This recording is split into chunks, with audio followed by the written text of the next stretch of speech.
லவ்தேத்து இயேசுஸ் கிறிஸ்துஸ். இயேசு கிறிஸ்துவுக்கு புகழ். தமிழ் கூறும் நல்லுலகில் வாழும் அனைத்து அன்புள்ளங்களுக்கும் வத்திக்கான் வானொலியின் வணக்கம். இறைவன் உங்கள் உள்ளத்தையும் இல்லத்தையும் தன் அன்பாலும் அருளாலும் அமைதியாலும் இன்றும் என்றும் நிரப்புவாராக.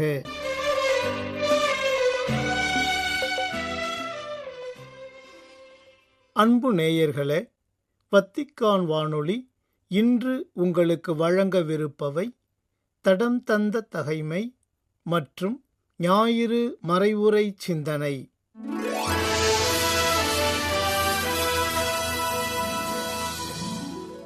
பிப்ரவரி 22. புனித பேதுருவின் தலைமை பீடம்.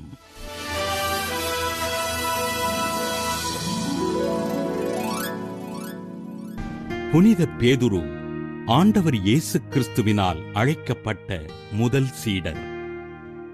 ஆண்டவர் இயேசுவினால் திருச்சபையின் முதல் திருத்தந்தையாக தேர்ந்தெடுக்கப்பட்டு மக்களை வழிநடத்தினார்.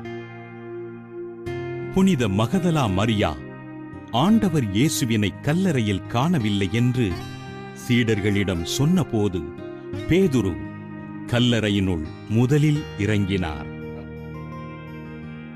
பெந்தேகோஸ்தே திருநாளில் தூய ஆவியை பெற்றுக்கொண்டு தன் முதல் மறையுரையினை மக்களுக்கு நிகழ்த்தினார். மக்களுக்கு நற்செய்தியினை அறிவித்து நோயாளிகளையும் உடல் ஊனமுற்றோரையும் குணப்படுத்தினார். யோப்பா நகரைச் சேர்ந்த இறந்துவிட்ட தபித்தா என்ற பெண்மணியினை உயிர்ப்பித்து வேற்றினத்தாருக்கு நற்செய்தியினை முதலில் அறிவித்தார். ஆண்டவர் இயேசு தாம் செய்த அனைத்து விதமான நற்செய்திகளின் பரிமாணங்களையும் பேதுரு வழியாக மீண்டும் செயல்படுத்தினார். திருச்சபை திருத்தூதர்களின் மேல் கட்டப்பட்டுள்ளது என்பதையும் திருச்சபையின் ஒற்றுமை அடையாளத்தை கொண்டாடவும் 4ஆம் நூற்றாண்டு முதல் பேதுருவின் தலைமை பீட திருவிழா கொண்டாடப்படுகின்றது.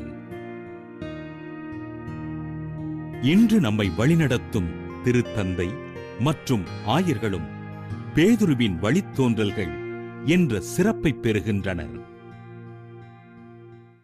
புனித பேதுருவின் தலைமை பீட திருவிழாவினை கொண்டாடுகின்ற நாம் கத்தோலிக்க திருச்சபைக்காகவும் திருத்தந்தை ஆயர்களுக்காகவும் அவர்களது பணிகளுக்காகவும் ஜெபிப்போம்.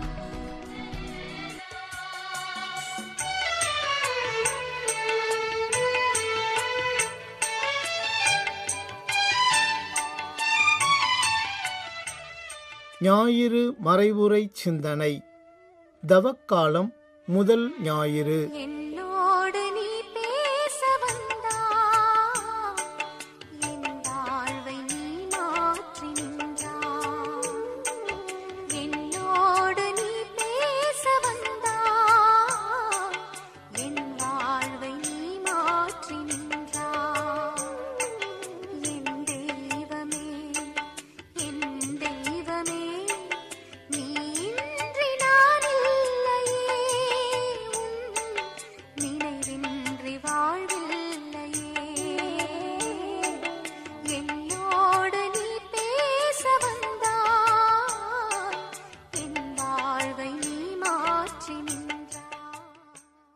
தவக்காலத்தினுடைய துவக்கத்தில் இந்த தவக்காலத்தினுடைய முதல் ஞாயிற்றுக்கிழமையில் உங்களை சந்திப்பதில் பெருமகிழ்ச்சி அடைகிறேன்.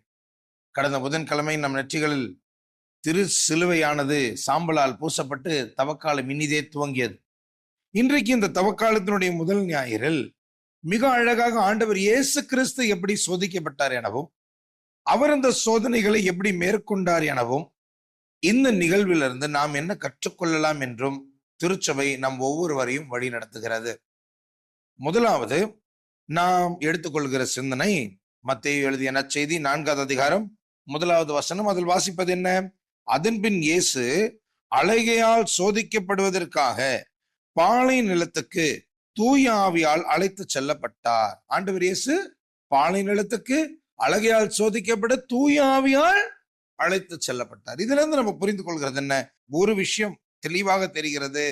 நாம் சோதனைகளுக்குள்ளும் வேதனைகளுக்கும் செல்லும் பொழுது, துன்பமான துயரமான சூழல்கள் மத்தியில் நாம் கடந்து செல்கிற பொழுது, சாவில் இருள் சூழ் பள்ளத்தாக்கில் நாம் நடக்க நேர்ந்தாலும் நாம் அங்கே தன்னந்தனியாக இல்லை. நம் ஆண்டவர் நம்மோடு எப்பொழுதும் இருக்கிறார். சில ஆண்டுகளுக்கு முன்னாடி சென்னையில் மிகப்பெரிய ஒரு வெள்ள அபாயம். சாதாரணமா சென்னையில வெள்ளம் வர்றதில்லை, ஆனா அன்னைக்கு சென்னையில வெள்ளம் வந்தது.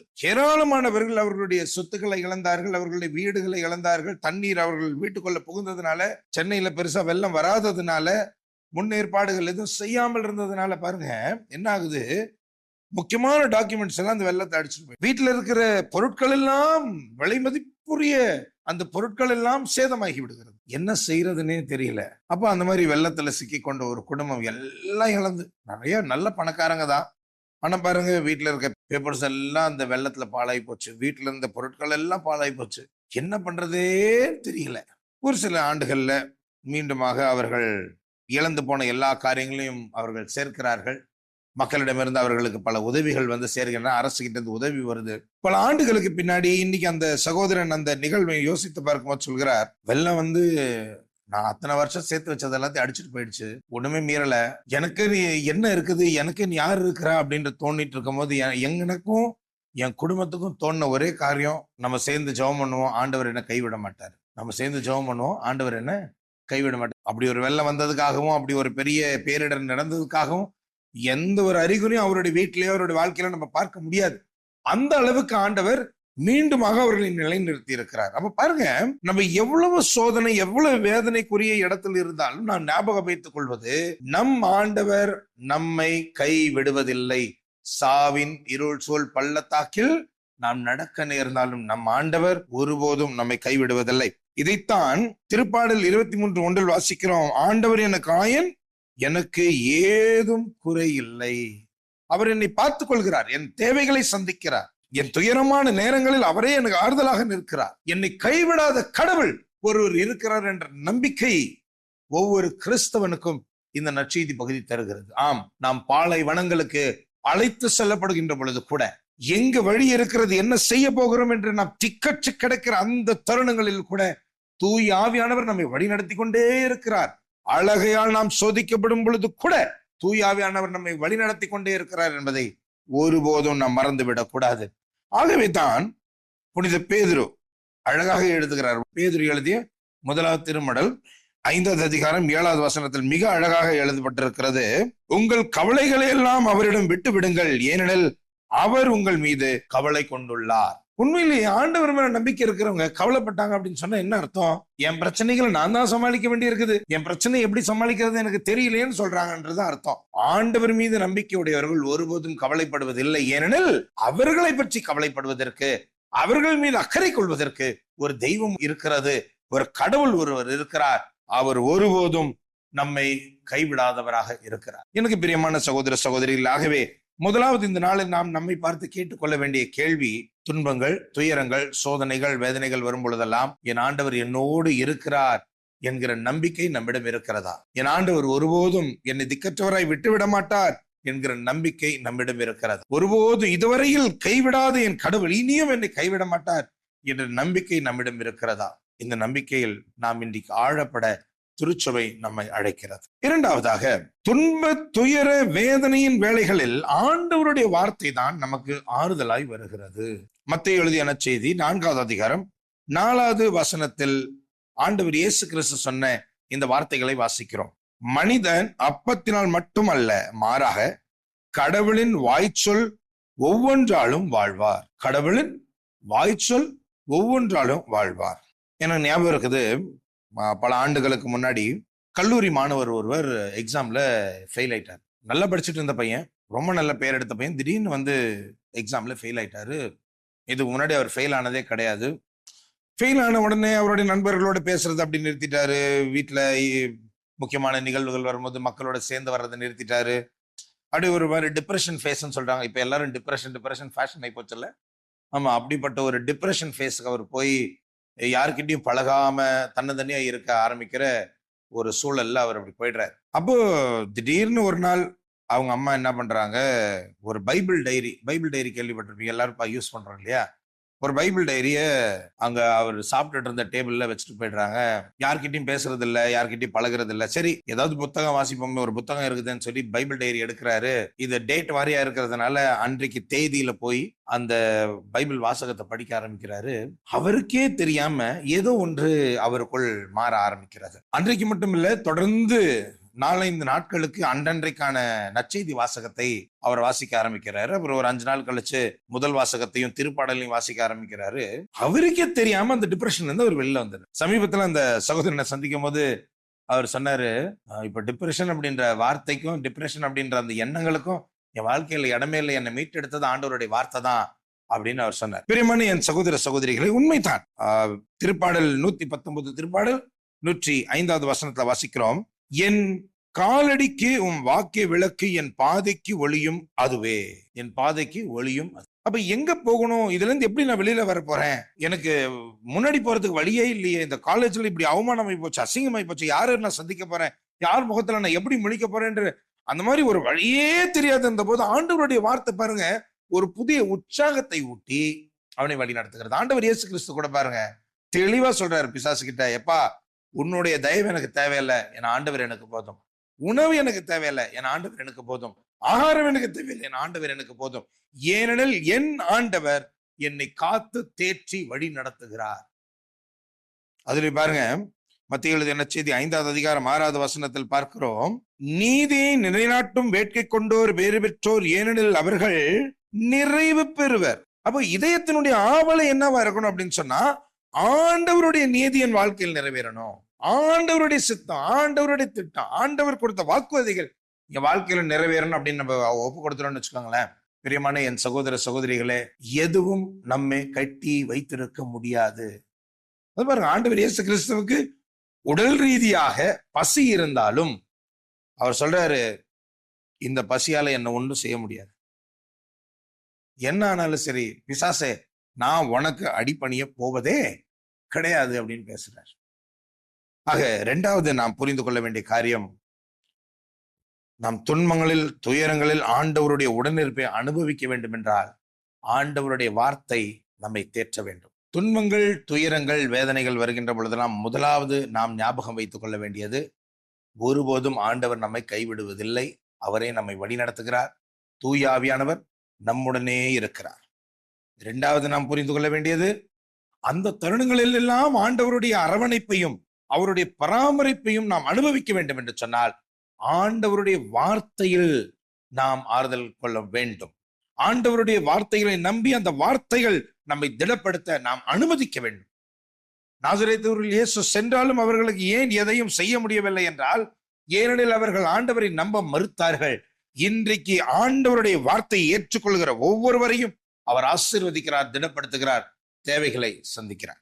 3வது சிந்தனைக்கு செல்கிறோம். பிரியமான சகோதர சகோதரிகளே, மத்தேயு எழுதிய நற்செய்தி 4வது அதிகாரம் 10வது வசனம் இப்படி சொல்லுகிறது, உன் கடவுளாகிய ஆண்டவரை வணங்கி அவர் ஒருவருக்கே பணி செய். உன் கடவுளாகிய ஆண்டவரை வணங்கி அவர் ஒருவருக்கே பணி செய். இதுல ஆண்டவர் நமக்கு என்ன வெளிப்படுத்துறார் அப்படின்னு சொன்னா, எது எப்படியாக இருந்தாலும் சரி ஆண்டவருக்கு கொடுக்க வேண்டிய முதலிடத்தை நாம் எப்பொழுதும் அவருக்கு தான் கொடுக்க வேண்டும்.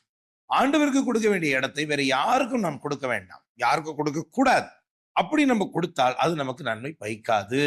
சமீபத்தில் இன்னொரு ஐடி ப்ரொஃபஷனல் கணவன் மனைவியை நான் சந்திச்சேன். அப்ப அவங்க என்கிட்ட சொல்லிட்டு இருந்தாங்க, ஃபாதர் சென்னைக்கு வந்து நாங்க இந்த ஐடி ப்ரொஃபஷன்ல ஜாயின் பண்ணதுல இருந்து கல்யாணம் ஆகி கொஞ்ச நாள் நல்ல சந்தோஷமா இருந்தோம், ஜாலியா இருந்தோம், நிறைய வெளியில எல்லாம் போவோம், ரொம்ப அந்யோன்யமான குடும்பமா இருந்தது. ஆனா போக போக இந்த ஒர்க் ப்ரெஷர், ஆபீஸ்ல இருக்கிற பாலிடிக்ஸ், இந்த மாதிரியான விஷயங்கள்லாம் எங்களை வந்து நெருக்க நாங்க ஒருத்தர் இன்னொருத்தர் முகத்துல கூட எங்களால முழிச்சுக்க முடியல, எங்களால எங்களுடைய பிரசன்ஸை எங்களால என்ஜாய் பண்ண முடியல. வீட்டுக்கு வந்தா கூட ஒரு மாதிரி சிடுன்னு சண்டை போட்டுக்கிட்டு, எப்ப பார்த்தாலும் கத்திக்கிட்டு, வீடு ஃபுல்லா ஒரு மாதிரி ஒரு வெறுப்பான ஒரு சூழல் தான் இருந்தது.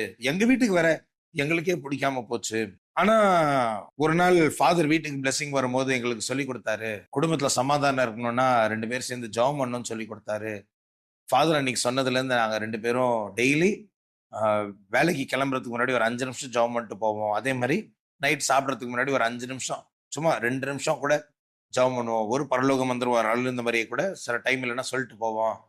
ஆனா அன்னில இருந்து எங்கள் பிரச்சனைகள் மாறல, எங்களுடைய வேதனைகள், ஆபீஸ்ல இருக்க ஸ்ட்ரெஸ் எல்லாம் மாறல, ஆனா எங்க குடும்பத்துல சமாதானம் வந்துருச்சு, இப்ப நாங்க 2 பேரும் சந்தோஷமாக இருக்கிறோம் என்று சொன்னார். இதைத்தான் நற்செய்தி சொல்லுகிறது. மத்தேயு எழுதிய நற்செய்தி 6வது அதிகாரம் 33வது வசனத்தில், அனைத்திற்கும் மேலாக ஆண்டவரது ஆட்சியையும் அவருக்கு ஏற்புடையவற்றையும் நீங்கள் நாடுங்கள், அப்பொழுது உங்களுக்கு மற்ற அனைத்தும் சேர்த்து கொடுக்கும். முதலாவது ஆண்டவரை தேடுங்க, ஆண்டவருடைய பிரசன்னத்தை நாடுங்க. இன்னைக்கு பிரியமான சகோதர சகோதரிகளே, உங்களுடைய வாழ்க்கையில் நீங்கள் ஆண்டவருக்கு முதலிடம் கொடுத்து வைத்திருக்கிறீர்களா? நல்லா புரிஞ்சுக்கோங்க, பைபிள் சொல்லுது, பணம் பணம் ஓடுறவங்க நிறைய பணம் சேர்ப்பாங்க, ஆனா பிரச்சனைன்னு வரும்போது அந்த பணம் அவங்களுக்கு உதவாது. ஒரு ஜான வயிற்றுக்காக தானே ஓடுறேன்னு சொல்லுவாங்க இல்லையா? ஒரு ஜான வயிற்றுக்காக ஓடுறேன்னு சொல்லி ஓடுறவங்க எவ்வளவு சம்பாதிச்சாலும் அந்த ஒரு ஜான வயிறு நிரம்பாது அப்படின்னு பைபிள்ல போட்டுருக்கு. அப்ப பாருங்க, கடவுளுக்கு முதலிடம் கொடுக்கும் பொழுது மற்றது அனைத்தையும் அவர் நமக்கு சேர்த்து கொடுத்து விடுகிறார். ஆனா அவரை தவிர வேற எது பின்னாடி ஒன்னாலும் சரி, அவரும் கிடைக்க மாட்டாரு, அந்த பொருளும் கிடைக்காது. ஆண்டவர் பாருங்க இதுல ரொம்ப தெளிவா இருக்கார். முதலாவது கொடுக்க வேண்டிய மரியாதை ஆண்டவருக்கு மட்டும் தான் நான் மரியாதை செய்வேன், வேற யாருக்கும் மரியாதை செய்ய மாட்டேன், வேற யாருக்கும் சேவை செய்ய மாட்டேன்னு ஆண்டவர் இயேசு கிறிஸ்து தெளிவாக நமக்கு கற்றுக் கொடுக்கிறார். பிரியமான சகோதர சகோதரிகளே, இன்னைக்கு நம்முடைய வாழ்க்கையில் ஆண்டவருக்கு முதலிடம் கொடுத்து வைத்திருக்கிறோமா? ஆண்டவருடைய வார்த்தைக்கும், ஆண்டவருடைய பிரசன்னத்துக்கும், திருப்பலிக்கும், தேவ சமூகத்துக்கும் நாம் முதலிடத்தை கொடுத்து வைத்திருக்கிறோமா என்று சிந்தித்து பார்ப்போம். யோவேல் இறைவாக்கினர் புத்தகம் 2வது அதிகாரம் 13வது வசனத்தில் வாசிக்கிறோம், உங்கள் கடவுளாகிய ஆண்டவரிடம் திரும்பி வாருங்கள், அவர் அருள் நிறைந்தவர், இரக்கம் மிக்கவர். உங்கள் கடவுளாகிய ஆண்டவரிடம் திரும்பி வாருங்கள், அவர் அருள் நிறைந்தவர், இரக்கம் மிக்கவர். உங்களுக்கு இரக்கம் காட்டுவார், உங்கள் சோதனை வேளைகளில் உங்களுடன் இருப்பார், இறை வார்த்தையாக உங்களை தேற்றுவார். நீங்கள் அவருக்கு முதலிடம் கொடுத்தால் மற்றது அனைத்தும் உங்களுக்கு சேர்த்து கொடுக்கப்படும். இந்த தவக்காலம் முழுவதும் அதற்கான பயிற்சியை எடுக்கிற ஒரு காலமாக இது அமையட்டும். கிறிஸ்துவுக்கு முதலிடம் கொடுக்கிற ஒரு காலமாக இது அமையட்டும்.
அன்பு நேயர்களே, இந்நேரம் வரை நீங்கள் கேட்டு மகிழ்ந்தது ஞாயிறு மறைவுரை சிந்தனை, தவக்காலம் முதல் ஞாயிறு.